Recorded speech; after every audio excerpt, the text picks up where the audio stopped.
అనే పరిస్థితికి వచ్చారు. ఇవన్నీ పోవాలంటే నేను లాంగ్ బ్యాక్ ఒక స్లోగన్ ఇచ్చాను అధ్యక్ష, ఇదే అసెంబ్లీలో. ఎయిడ్స్ గురించి అందరూ భయపడేవాళ్ళు. ఎయిడ్స్ గురించి మాట్లాడాలంటే అది కరెక్ట్ కాదు, సిగ్గుపడేవాళ్ళు. ఎందుకు సిగ్గు అంటే ఎయిడ్స్ అండ్ సెక్స్కి రిలేటెడ్. అప్పుడు నేను ఒకటే చెప్పాను, ఇంకా నాలాంటి వాడు కూడా మాట్లాడకపోతే ప్రయోజనం లేదని break silence, talk about AIDS అని దేశంలో మొట్టమొదటి చెప్పింది నేనే చెప్పాను అధ్యక్ష.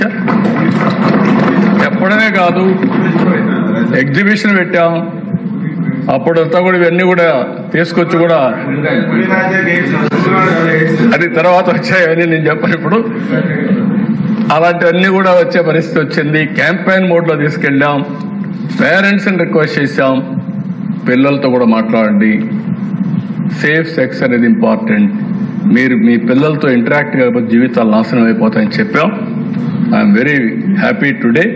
చాలా వరకు నియంత్రణ చేయగలిగాం, ఎయిడ్స్ని కంట్రోల్ చేయగలిగాం.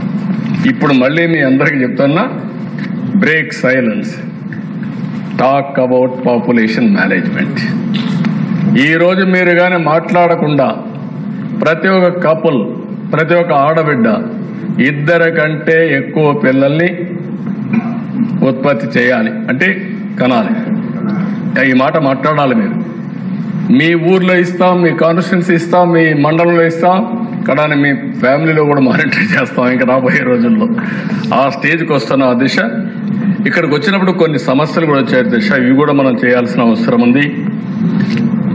చైల్డ్ కేర్ ఫెసిలిటీస్ అన్ని ఆఫీసుల్లో పెట్టమని చెప్పి అడుగుతున్నారు. కొన్ని సెక్రటరీస్లో ఉన్నాయి కానీ ప్రైవేటు ఇండస్ట్రీస్ కానీ ఇన్స్టిట్యూషన్స్ కానీ ఇలాంటి ప్లేస్లో లేవు. దీన్ని మ్యాండేటరీగా తీసుకుంటాం.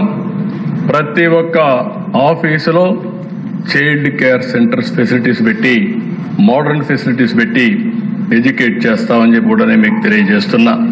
నేను ముందే చెప్పాను అధ్యక్ష, మెటర్నిటీ లీవ్ అయితే ఎంతమంది పిల్లలు ఉంటే అంతమందికి ఇస్తామని చెప్పి కూడా నేను మీకు తెలియజేస్తున్నాను. ఇంకొక పక్కన ఇది మెనస్ట్రల్ హైజీన్ మేనేజ్మెంట్ చాలా మందికి తెలియడం లేదు.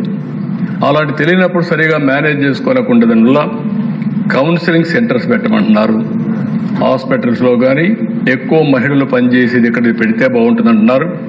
అది కూడా పెడతామని చెప్పి కూడా నేను మీకు తెలియజేస్తున్నా. ఇంకొక పక్క నేనే ఆ రోజు శానిటరీ ప్యాడ్లు కూడా తీసుకొచ్చాం.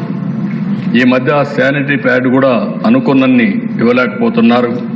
దీనికి కూడా హామీ ఇస్తున్నాం. వెండింగ్ మెషిన్లు కూడా పెట్టి శానిటరీ ప్యాడ్స్ ఇవ్వడం, అదే మరిగా ఇన్సిమినేటర్స్ పెట్టి ఎక్కడికక్కడ వాడినట్టుని కూడా దాన్ని డిస్పోజ్ చేయడానికి అవి కూడా పెట్టిస్తామని చెప్పి కూడా నేను మీకు తెలియజేస్తున్నా. దీనివల్ల రాబోయే రోజుల్లో ఒక మహిళల్లో కూడా హైజీనిక్గా వచ్చే పరిస్థితి వస్తుంది. ఇది చేయాల్సిన అవసరం ఉందని చెప్పి కూడా నేను మీకు తెలియజేసుకుంటున్నాను.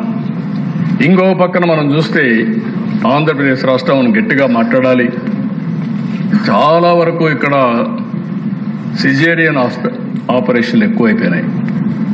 ఎంత భయంకరంగా తయారైనాయంటే ఒక బిడ్డని కాన్పు అంటే సఫరింగ్ ఉంటుంది, పెయిన్ ఉంటుంది కాబట్టి సిజేరియన్ ఆపరేషన్ ద్వారా ఈజీగా తీసి ఇచ్చే పరిస్థితికి ఆప్షన్కి వస్తున్నారు.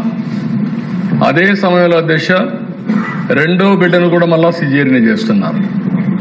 కొంతమంది సిజేరియన్ చేసిన తర్వాత టుబెక్టమీ ఆపరేషన్, మగవాళ్ళు ఎవరు ఆపరేషన్ చేసుకోరు, మళ్ళా 3వ ఆపరేషన్ అప్పుడే చేస్తున్నారు. అంటే 3 కూడా సైమల్టేనియస్గా చేసే దానివల్ల ఆడవాళ్ళ హెల్త్ కూడా దెబ్బతినే పరిస్థితి వస్తుంది. ఇలాంటి సమస్యలు కూడా ఫేస్ చేస్తున్నాం. అందుకే మీరు చూసినప్పుడు 70% ఆంధ్రప్రదేశ్లో సిజేరియన్ ఆపరేషన్స్ ఉన్నాయి. ఇది ఒక ప్యాకేజ్ అయిపోయింది. సత్యకుమార్ గారు, మా మంత్రి గారు ఉన్నారు, మీ బాధ్యత ఎట్లా మోటివేట్ చేయాలన్నా మోటివేట్ చేసి, హాస్పిటల్స్ మోటివేట్ చేసి దేశం